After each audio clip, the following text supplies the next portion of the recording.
SR-71 is a combination of power and majesty. When you look at it, it just has a mystique that I think is going to live for generations and generations. I wish I could take everybody up to 85,000 feet because you can see 350 miles in any direction. You can see the curvature of the earth. Mountains, 10,000-foot mountains look flat.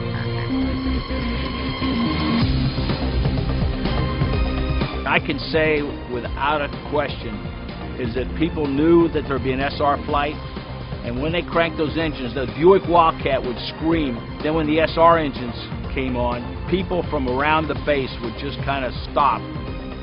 117 decibels, that's what the SR was on takeoff.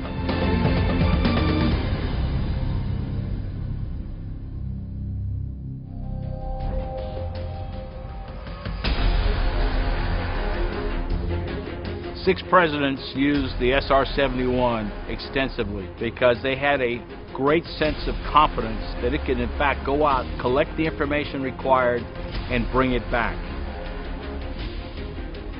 Hundreds of missiles were fired at this airplane. I couldn't tell you how many times fighters came up to intercept me.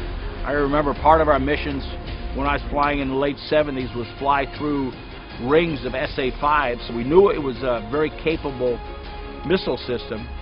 They weren't concerned too much about the SR, but they were very concerned about others, and they figured we could collect enough information and we could understand how that missile system would work.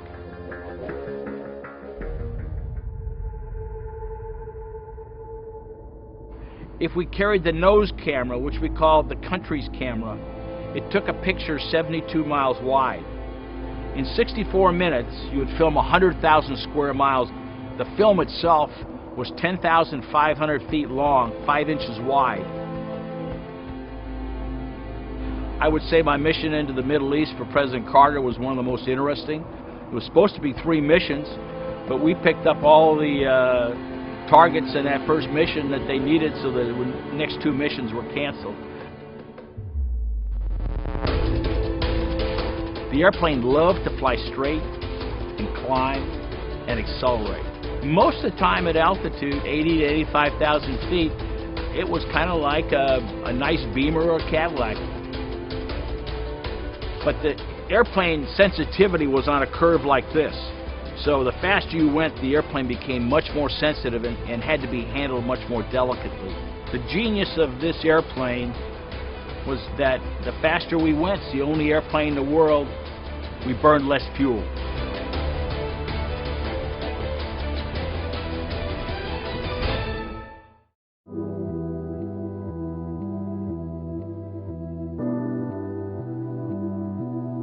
The greatest sonic boom that was ever set up, it was May 1972.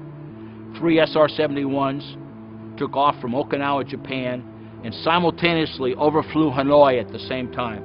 I've talked to the POWs. They said it scared the living daylights out of the guards because they'd never heard a shock like that. It didn't sound like a bomb, and they actually fled. We called the shock wave that came across the ground the sound of freedom. Can you imagine that sometimes we were tasked to overfly foreign ceremonies, to boom heads of state when they were greeting each other, to remind them that they were doing things that were counter to U.S. policy? As I go around the country and try to visit and work with museums, there's a whole new generations of young men and women that are absolutely fascinated by this airplane. I was blessed in the Air Force because I was lucky to fly a number of Lockheed products. Lockheed was always there to bring in new innovation that met our needs as warfighters so we could better do our job. You know, it's a great celebration that in 100 years has led to new vistas that who could have predicted.